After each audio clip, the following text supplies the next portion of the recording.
بسم اللہ الرحمن الرحیم۔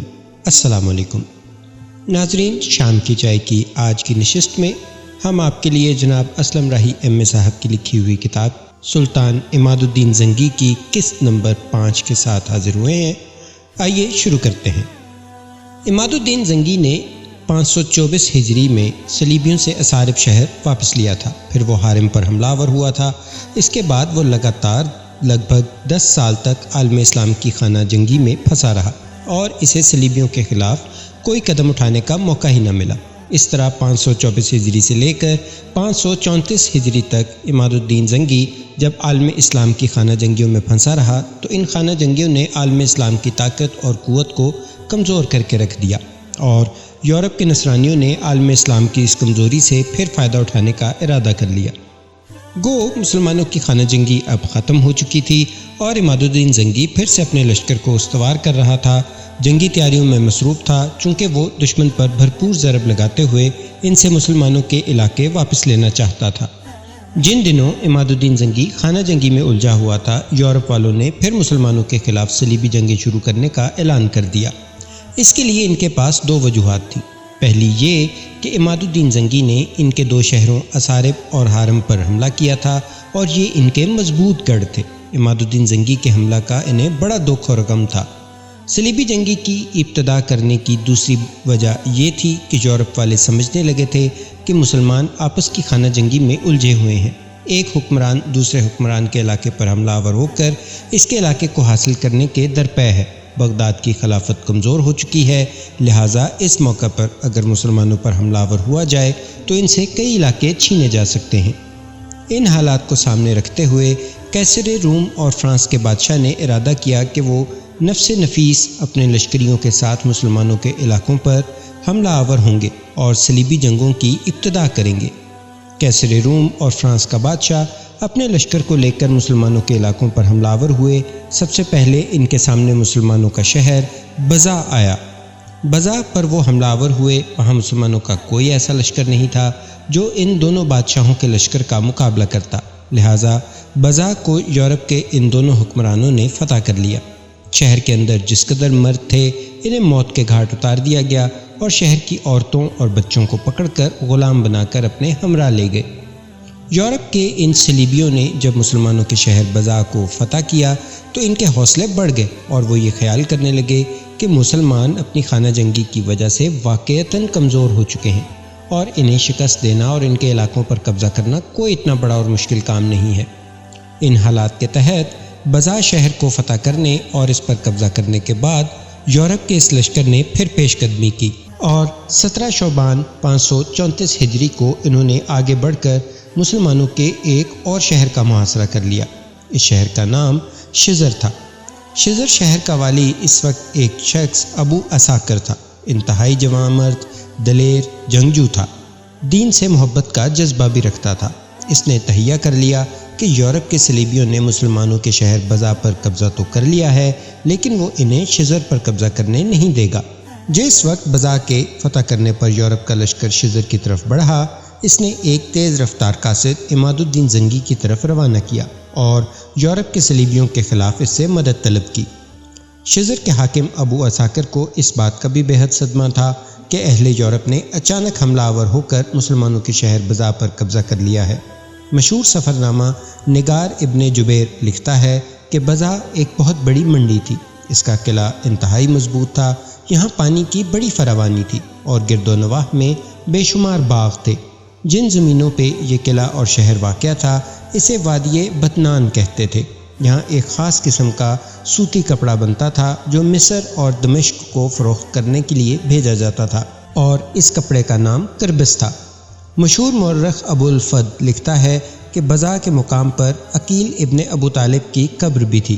یہ شہر حلب سے 1 دن کی مسافت پر شمار کیا جاتا تھا۔ بہرحال فرانس کا بادشاہ اور قیصر روم جب اپنے لشکر کے ساتھ شزر پر حملہ آور ہوئے تو شزر کے حاکم نے تیز رفتار قاصد عماد الدین زنگی کی طرف بھجوائے اور اس کے ساتھ ساتھ قلعہ کا دفاع بھی شروع کر دیا۔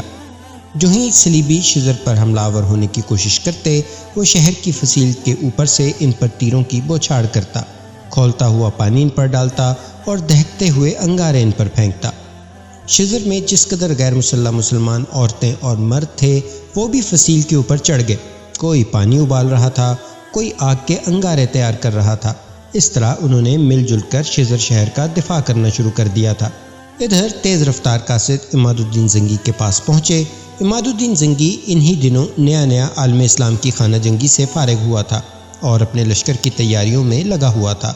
جس وقت ابو عساکر کا قاصد عماد الدین زنگی کے پاس پہنچا اور اس نے بتایا کہ فرانسیسی اور کیسر روم کے لشکر نے حملہ آور ہو کر مسلمانوں کا شہر بزا فتح کر لیا ہے اور شزر کا محاصرہ کر لیا ہے، تو عماد الدین زنگی کو یہ خبر سن کر اتنا دکھ اور صدمہ ہوا کہ وہ تڑپ کر رہ گیا، اور پھر قاصد کی حالت بھی اس سے دیکھی نہ گئی تھی۔ قاصد ایک معمر شخص تھا۔ جب وہ عماد الدین زنگی کے سامنے پیش ہوا تو لگاتار تیزی سے سفر کرتے ہوئے اس کے امامہ اس کی داڑھی پر گرد جمی ہوئی تھی، اور جس وقت وہ فتح ہو جانے والے شہر بزا اور محاصرہ کیے جانے والے شہر شزر کی داستان عماد الدین زنگی سے کہہ رہا تھا، اس وقت اس کی آنکھوں سے آنسو رواں ہو گئے تھے اور گرد سے اٹی ہوئی اس کی داڑھی بھیگنے لگی تھی۔ یہ صورتحال عماد الدین زنگی کے لیے ناقابل برداشت تھی۔ آنے والا وہ بیچارہ قاصد جب بزا شہر کی تباہی اور شزر کے محاصرہ کی داستان سنا چکا، تب کھولتے ہوئے لہجے میں عماد الدین زنگی بول اٹھا، میرے عزیز، میں جانتا ہوں تو لگاتار سفر کرتے ہوئے تھک چکا ہوگا۔ جو صورتحال تم نے بتائی ہے اس کے تحت میں وقت ضائع نہیں کرنا چاہتا۔ میں اپنے لشکر کے ساتھ آج ہی یہاں سے شزر کا رخ کروں گا۔ تم یہاں موصل میں قیام کر کے کچھ دن آرام کرو، اس کے بعد شزر کی طرف روانہ ہو جانا۔ عماد الدین زنگی کے یہ الفاظ سن کر وہ قاصد خوشی اور مسرت اور اطمینان و آسودگی میں کھل اٹھا تھا۔ جہاں تھوڑی دیر پہلے اس کی آنکھوں میں آنسو تھے، وہاں اب خوشی کے دیے جل اٹھے تھے اور لبوں پر مسکراہٹ تھی، اور عماد الدین زنگی کو مخاطب کر کے کہنے لگا، عالم اسلام کے مہرباں و مربی سلطان، آپ نے جو الفاظ ادا کیے ہیں، خدا کی قسم انہوں نے میری تھکاوٹ دور کر دی ہے۔ اب میں بالکل تازہ دم ہوں اور آپ کے ساتھ آپ کے لشکر میں سفر کرنے کے لیے تیار ہوں، کیونکہ میں یہ چاہتا ہوں کہ آپ مجھے کوئی پیغام دیں اور میں آپ کے لشکر سے پہلے ہی روانہ ہو کر آپ کا وہ پیغام خوشخبری کی صورت میں ابو عساکر سے بیان کر دوں۔ عماد الدین زنگی اس کے ان الفاظ سے بے حد خوش ہوا اور کہنے لگا، اگر یہ بات ہے تو پھر تم میری روانگی سے پہلے عساکر کی طرف کوچ کر جاؤ۔ اسے میری طرف سے کہنا، جہاں اس نے صلیبی سیلاب کے سامنے اتنے دن مضبوطی سے بند باندھے رکھا ہے اور شزر شہر انہیں فتح نہیں کرنے دیا، وہاں کچھ دیر اور مزاحمت جاری رکھے۔ خداوند قدوس نے چاہا تو آنے والی شب کو میں شزر کے نواح میں ہوں گا۔ میری طرف سے ابو عساکر کو کہنا، آنے والی شب کو شزر شہر کے نواح میں دھیان رکھے۔ رات کے وقت میری طرف سے فضا کے اندر جلتے ہوئے پروں کا تیر بلند کیا جائے گا۔ یہ میری ابو عساکر کے لیے نشانی ہوگی کہ میں وہاں پہنچ چکا ہوں، اور پہنچتے ہی میں صلیبیوں پر حملہ آور ہو جاؤں گا۔ لہٰذا ابو عساکر بھی اپنے لشکر کے ساتھ شہر سے باہر نکل کر ان پر حملہ آور ہو جائے۔ اس دو طرفہ حملہ سے صلیبیوں کی جو حالت ہوگی دنیا دیکھے گی۔ عماد الدین زنگی کا یہ جواب اور پیغام سن کر قاصد کی خوشی کی کوئی انتہا نہ تھی۔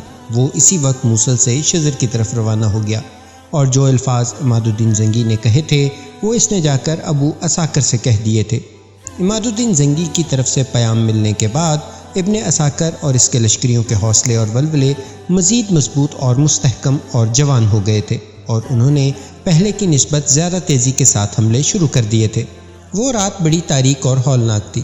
صلیبی رات کے وقت بھی وقفے وقفے سے شزر شہر کی فصیل پر حملہ آور ہو رہے تھے، جبکہ ابو عساکر اپنے مختصر لشکر کے ساتھ شزر شہر کا دفاع کر رہا تھا۔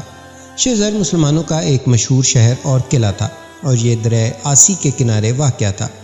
مورخ ابو الفضل لکھتا ہے کہ شزر ایک انتہائی مضبوط اور مستحکم قلعہ ہے۔ اس کے شمال سے دریائے آسی گزرتا ہے اور تھوڑے ہی فاصلے پر ایک پشتے پر سے تقریباً 10 ہاتھ نیچے گرتا ہے۔ شزر شہر اور قلعہ کے اندر بے شمار درخت اور ان گنت میوہ جات کے باغات ہیں۔ یہاں کا انار خصوصیت کے ساتھ مشہور تھا۔ شزر شہر کا فاصلہ حمص شہر سے 33 میل اور انطاکیہ سے 36 میل کے فاصلے پر تھا۔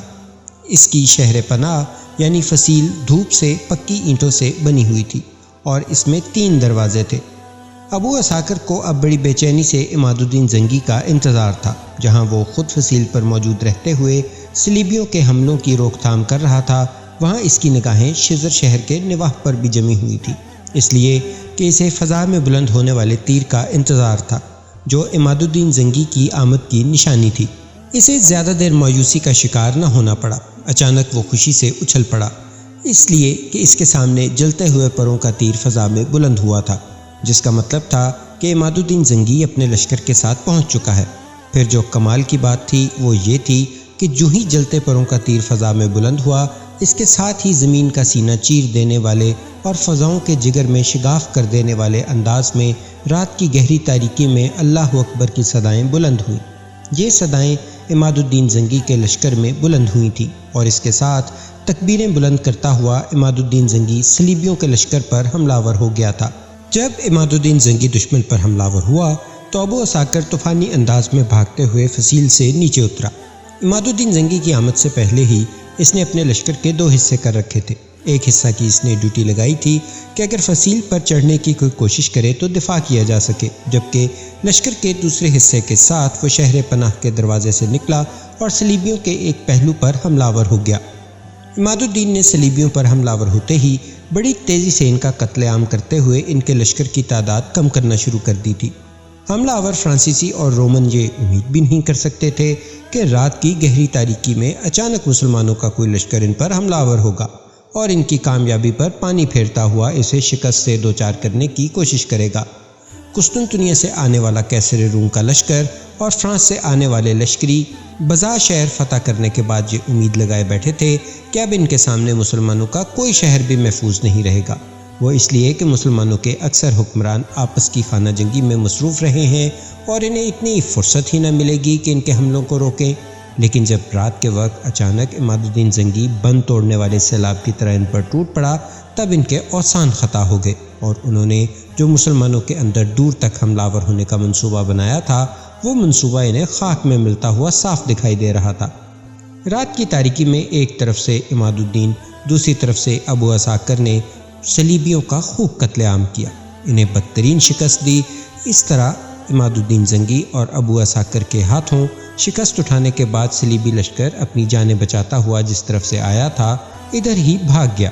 شزر سے صلیبیوں کے لشکر کے بھاگنے کے بعد عماد الدین نے صلیبیوں کے شہر ارکا کا رخ کیا۔ یہ شہر اور قلعہ طرابلس کے حکمران کاؤنٹ آف ٹریپولی کے تحت تھا۔ یہ سمندر سے 3 میل کے فاصلے پر تھا۔ کہتے ہیں یہ پہاڑیوں کے دامن میں ایک خوبصورت شہر تھا۔ پہاڑیاں کوئی زیادہ بلند نہیں تھیں، ایک خوشنما اور بارونق شہر تھا۔ آبادی کے وسط میں اس کا مضبوط قلعہ تھا، اس کے باشندے دولت مند تھے۔ شہر میں پینے کی پانی نالیوں کے ذریعے ایک ندی سے لایا جاتا تھا۔ اس بنا پر وہ شہر سرسبز تھا، اس میں میوہ دار درختوں کی بہتات تھی۔ اس شہر کے مکانات چونے اور مٹی کے بنے ہوئے تھے۔ یہ طرابلس شہر سے 12 میل کے فاصلے پر واقع تھا، اور یہاں سے مشہور و معروف شہر حلبک 26 میل کے فاصلے پر تھا۔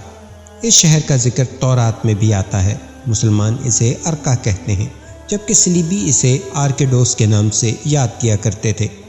بہرحال شزر سے صلیبیوں کو بھگانے کے بعد عماد الدین نے عیسائیوں کے اس شہر کا رخ کیا اور وہاں پہنچتے ہی اس زور کا حملہ کیا کہ شہر اور قلعہ کے اندر عیسائیوں کو جو لشکر تھا اسے تحت کر دیا، اور جب تک طرابلس کا عیسائی حکمران کاؤنٹ آف ٹریپولی جس کا یہ شہر تھا اسے بچانے کے لیے پہنچتا، اس وقت تک عماد الدین نے اسے فتح کر کے جس قدر اس کا وہاں محافظ لشکر تھا اس کا خاتمہ کر کے شہر اور قلعہ دونوں کو اس نے تباہ و برباد اور مسمار کر کے زمین کے برابر کر دیا تھا، تاکہ آنے والے دنوں میں کوئی بھی صلیبی لشکر وہاں قیام کر کے مسلمانوں کے خلاف کارروائیاں نہ کر سکے۔ ارکا کو تباہ و برباد کرنے کے بعد اور اس کے اندر جو صلیبیوں کا لشکر تھا اس کا خاتمہ کر کے عماد الدین زنگی اب بلبک شہر کی طرف بڑھا۔ یہ بھی ان دنوں صلیبیوں کے قبضے میں تھا۔ بلبک ارض شام کے نفیس ترین شہروں میں شمار ہوتا تھا۔ اس میں پتھر کی بنی نہایت شاندار عمارتیں تھیں اور ایک عجیب و غریب چشمہ تھا۔ اسی چشمہ کا پانی نالیوں کے ذریعے شہر میں استعمال کے لیے پہنچایا جاتا تھا۔ ایک مورخ مسعودی لکھتا ہے کہ بلبک ایک سرسبز شہر تھا اور اس کے اندر بال دیوتا کا مندر تھا۔ یہ کندانیوں کا دیوتا تھا۔ قدیم یونانیوں نے اس مقام کو جو حبل لبنان اور جبل سیزر کے درمیان واقع تھا اور جسے اب بلبک کہتے ہیں، بتوں کے واسطے بہترین جگہ سمجھ کر یہاں ایک مندر کی تعمیر کی تھی۔ بلبک میں جو یونانیوں کا مندر تھا، کہتے ہیں اس میں 2 عمارتیں تھیں، ایک بڑی دوسری چھوٹی، اور دونوں میں